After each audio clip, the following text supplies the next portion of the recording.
इसी दौरान जो अपने मकानों और घरों को छोड़कर दूसरी जगह पर बना लिए हुए फिलिस्तीनी गाजा के जो लोग हैं वो वापस अपने इलाकों में जा पाएंगे। और इसी पहले स्टेप में हमास फिर इजराइल के कुछ सैनिकों को और कुछ लोगों को आज़ाद करेगा। इसके अलावा इसी पहले स्टेप में गाजा के अंदर एक दिन में 600 ट्रक मदद इजराइल जाने देगा। एक दिन में 600 ट्रक मदद के गाजा के अंदर जाएंगे। ये अपने में ही पहले ही चरण में बड़ी कामयाबी है और बड़ी राहत भरी खबर है। अब आते हैं दूसरे स्टेप पर। अस्सलाम वालेकुम दोस्तों, अमरीकी सदर जो बाइडेन की तरफ से बहुत बड़ी खबर। अमरीकी सदर के बयान के मुताबिक इसराइल जंग बंदी के लिए राज़ी हो गया है। दोस्तों, ये जंग बंदी किस तरह होगी, किन किन शराइत पर इसराइल ने जंग बंद करने पर रजामंदी जाहिर की है और हमास के साथ क्या अब डील होने वाली है, और सबसे अहम बात यह है कि क्या हमास भी राज़ी हो जाएगा। दोस्तों, इन सब सवालों का जवाब हम जानेंगे रज़ाग्राफी चैनल से। तो आइए पहले देखते हैं वीडियो, उसके बाद फिर मज़ीद बात करेंगे।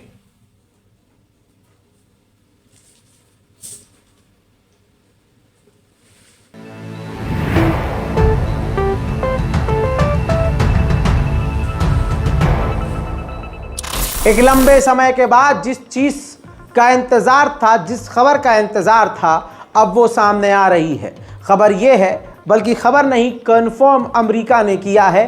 बाइडेन का बयान आया है। बाइडेन खुद सामने आए हैं और उन्होंने कहा है कि इजराइल सीज़ फायर के लिए तैयार हो गया है, यानी सीज़ फायर के लिए मान गया है। एक बड़ा एग्रीमेंट है ये, permanent agreement, permanent seize fire के लिए है। 3 स्टेप में यानी 3 चरणों में ये जंग बंद होगी। आइए मैं आपको बहुत ही क्लियर बता देता हूं कि ये जंग बंद करने का और जंग बंदी का स्टेप पहला क्या होगा। जो पहला स्टेप है वो ये कि 1 से 6 हफ्ते के बीच, यानी अगर आज ये एग्रीमेंट डन होता है तो आज से अगले 6 हफ्ते तक इजराइल हर तरह के हमले गाजा पर बंद कर देगा। यानी किसी भी तरह से कोई हमला इजराइल नहीं करेगा, ना इजराइल के सैनिक गोली भी चलाएंगे। पहली बात, ये पहली सबसे बड़ी बात है। दूसरी बात ये है कि इसी 6 हफ्ते के दौरान जो इजराइल के आईडीएफ के जो सैनिक है गाजा में, वो पूरी तरह से धीरे धीरे स्टेप बाय स्टेप पूरे ये 6 हफ्तों में गाजा से बाहर निकलेंगे। और इसी दौरान जो बेघर, जो अपने मकानों और घरों को छोड़कर दूसरी जगह पर बना लिए हुए फिलिस्तीनी गाजा के जो लोग हैं वो वापस अपने इलाकों में जा पाएंगे। और इसी पहले स्टेप में हमास फिर इजराइल के कुछ सैनिकों को और कुछ लोगों को आज़ाद करेगा। इसके अलावा इसी पहले स्टेप में गाजा के अंदर एक दिन में 600 ट्रक मदद इजराइल जाने देगा। एक दिन में 600 ट्रक मदद के गाजा के अंदर जाएंगे। ये अपने में ही पहले ही चरण में बड़ी कामयाबी है और बड़ी राहत भरी खबर है। अब आते हैं दूसरे स्टेप पर।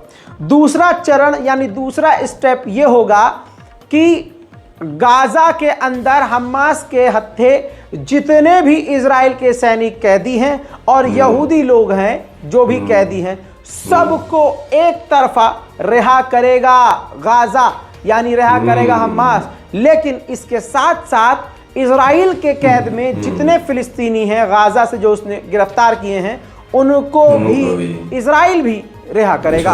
अब इसका तीसरा चरण, थर्ड स्टेप इस सीज फायर का, वो ये है कि गाजा के अंदर जो इजराइलियों की और इजरायली सैनिकों की लाश है, वो यानी उनकी बॉडी को हमास इजराइल के हवाले करेगा। और इजराइल जिन फिलिस्तीनी और गाजा के लोगों की लाश लेकर गया है चुराकर या अपने यहाँ रखा है, वो वापस करेगा। यानी लाशों की अदला बदली, बॉडीज की अदला बदली होगी। इसी लास्ट स्टेप में यह भी है, तीसरे चरण में, कि इजराइल का एक एक सैनिक गाजा से पूरी तरह से निकल जाएगा। मेरे दोस्तों, बाइडेन ने खुद कहा है, अब बाइडेन की स्पीच थोड़ी सी मैं आपको सुनाने वाला हूं, जिसमें वो कह रहे हैं कि इस डील में हमास रुकावट है। हालांकि आपको ये बता दूं कि हमास इस डील के लिए मान जाएगा, लेकिन जब तक हम ये अपडेट रिकॉर्ड कर रहे हैं तब तक हमास इस एग्रीमेंट के लिए राजी नहीं हुआ है। सुनिए। For the past several months, Hamas तो पहले भी राजी हो चुका था negotiators of cease foreign fire के policy, लिए। intelligence community, and like have been Israeli relentlessly पीछे हट गया focused था। not just on a ceasefire that would inevitably be fragile and temporary, but on a durable end of the war. That's been the focus, a durable end of this war.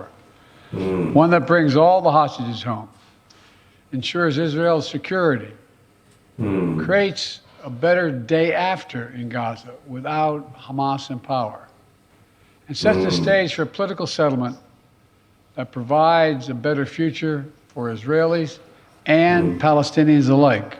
Now, after intensive diplomacy, मेरे दोस्तों, इसके अलावा Biden ने साफ तौर से कहा कि अगर ये एग्रीमेंट हो जाता है तो नॉर्थ, जो इजराइल का नॉर्थ का इलाका है, जो लेबनान के एरिया में है, लेबनान के एरिया की तरफ लगता है, जहां पर बहुत ज़्यादा तनाव है, वहां भी शांति आएगी और जो इजरायली वहां से भागे हुए हैं वापस अपने घरों को लौट पाएंगे। और इस डील के बाद बहुत शांति और अमन आएगा और इसी डील के जरिए हम अरब देशों के साथ मिलकर गाजा को दोबारा बनाएंगे। साथ ही बाइडेन ने यह भी क्लियर करा कि ये तमाम चीज़ों के बाद हमास सरकार में वापस नहीं आ पाएगा। अमेरिका के राष्ट्रपति बाइडेन ने यह भी कहा कि गाजा के अंदर अस्पताल, school, infrastructure, health care centres, इन तमाम चीज़ों को अपने एलाइज, अपने साथियों के साथ मिलकर बनाएगा। उधर फिर बाइडेन ने यह भी बात कही कि इस डील के बाद हम नॉर्मलाइजेशन सऊदी अरब का इजराइल से कराएंगे ताकि इलाके में सिक्योरिटी की गारंटी एक दूसरे की हो और फिर ईरान से कोई खतरा हम आपस में जो रीजन है किसी को ना हो। इसके अलावा बाइडेन ने बहुत बड़ी बड़ी बातें कही हैं। शॉर्ट में आपको बता रहा हूं, निचोड़ रखना हो आपके सामने। बाइडेन ने यह भी साफ तौर से कहा कि इस डील के जरिए इजराइल और फिलिस्तीन, गाजा, तमाम जगह शांति आएगी और अगर ये डील तोड़ी हमास ने तो इजराइल दोबारा से हमले करेगा। उधर कल तक जो खबर आ रही थी कि राफा बॉर्डर पर अब इजराइल और इजिप्ट मिलकर काम करेंगे, अमेरिका ने प्रेशर डाल के इजिप्ट को मना लिया है। इजिप्ट ने 24 घंटे के बाद इनकार कर दिया है, साफ कह दिया है कि हमारी इजराइल के साथ कोई डील नहीं हुई है, न हमारा ऐसा कोई इरादा है। इन तमाम चीज़ों के बाद एक खुशखबरी ये भी है कि नॉर्थ गाजा से इजराइल अपने सैनिकों को और टैंकों को निकाल रहा है। इजराइल ने कहा कि नॉर्थ गाजा के अंदर हमारा ऑपरेशन पूरी तरह से कंप्लीट हो चुका है, ये कहते हुए वो अपने सैनिकों को निकाल रहा है। हालांकि दूसरी तरफ यूएन ये कह रहा है कि जब से राफा पर इजराइल ने कब्जा किया है, राफा बॉर्डर को कंट्रोल में लिया है, 67% ट्रकों की आवाजाही कम हो गई है, यानी 60% से ज्यादा अब कम मदद के ट्रक गाजा के अंदर जा पा रहे हैं क्योंकि इजराइल उन्हें बॉर्डर पर रोक रहा है। उधर बच्चों, बुजुर्गों और महिलाओं को कत्ल करने के बाद इजराइल ये दावा कर रहा है कि हमने रफ़ा के अंदर 300 हमास के लोगों को मारा है। फ्रांस के राष्ट्रपति इमैनुअल मैक्रोन ने यह ऐलान किया कि हम फिलिस्तीन को मान्यता दे सकते हैं और पूरी तैयारी पर हैं, हमें बस मौके की तलाश है कि सही वक्त कब आएगा। यह बयान सुनने के बाद नेतन्याहू फड़फड़ा गया और नेतन्याहू ने फ्रांस के ही एक टीवी चैनल को यह इंटरव्यू दिया। ये जो वीडियो है ये फ्रांस के चैनल पर नेतन्याहू का इंटरव्यू है जिसमें नेतन्याहू ने फिलिस्तीनियों के खिलाफ जहर उगला, जिसके बाद फ्रांस में इस चैनल के दफ्तर के बाहर फिलिस्तीनी समर्थकों ने जमकर प्रदर्शन किया। Good.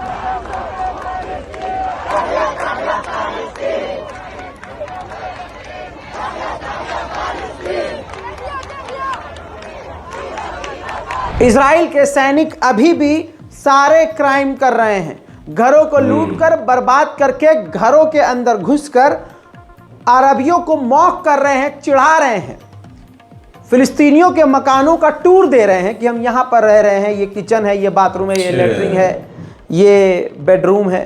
देखिए बना ये वीडियो अपलोड कर रहे हो सोशल मीडिया पर, ये देखो। שלום, ברוכים הבאים לבית שלנו. אהלן, אפשר להיכנס? בואו כנסו, אפשר להיכנס? בואו אחריי. וואו, איזה ריצוף, איזה פה ריצוף. זה הלובי, מה זה? המבואה, אנחנו צריכים לדווח על זה. פה זה הצעירים התורנים שלנו גרים פה, הנה, כן. וואי, וואי, מה, זה הצעיר אין קצת הראשי? כזה תמונות כזה. תן לי שנייה כאלה, בקור רגע, שנייה. וואו, אחי, מה? תראה לו את האור הטבעי. וואו, רגע, אור טבעי. יש פה כמה כיווני אוויר? 4? כן. הנה המטבח שלנו. כשבנינו את הבית, כן. רצינו דגש על מרחב אוקיי. אווירי, על הרבה כיווני אוויר. שמים לב. לנשום. כשיש לי טיח נמרות בחוץ, אני רוצה שימלא לי כן, את את הריח. החדר, שימלא לי את הריח. אוקיי. אוקיי, יכול להראות לי את החדר שם? अमेरिका ने जो तैरता हुआ पोर्ट बनाया था गाजा के बॉर्डर पर समुद्री, वो तैरता हुआ पोर्ट बन नहीं पा रहा है, वो टुकड़ों में बिखर रहा है। तो ये फोटो देख लीजिए जिसमें ट्रक के ऊपर उस पोर्ट के एक हिस्से को लाद कर वापस ले जाया जा रहा है। यानी एक बड़ा ऑपरेशन, बड़ा मिशन इजराइल और अमेरिका का फेल हो गया है। हजरत मोहतरम, पनामा एक अलग देश है। उस पनामा देश में इजराइल का एक एम्बेसडर था जो पनामा यूनिवर्सिटी के अंदर किसी तकरीब में भाग लेने के लिए गया था, जहां पर उसका जमकर विरोध हुआ। कातिल, खूनी और जेनोसाइडर बोलकर उसको वहां से निकाला गया।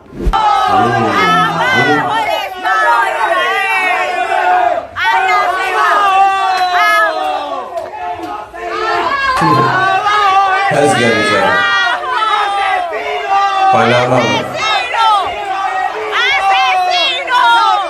पनामा लीक्स भी वैसे बहुत मशहूर है पाकिस्तान में।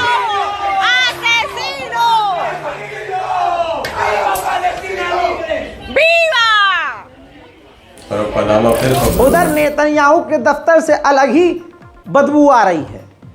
बात हो रही है एक तरफ डील की और नेतन्याहू के दफ्तर से कहा गया है कि जंग खत्म नहीं होगी, लेकिन फिर भी हम बातचीत कर रहे हैं।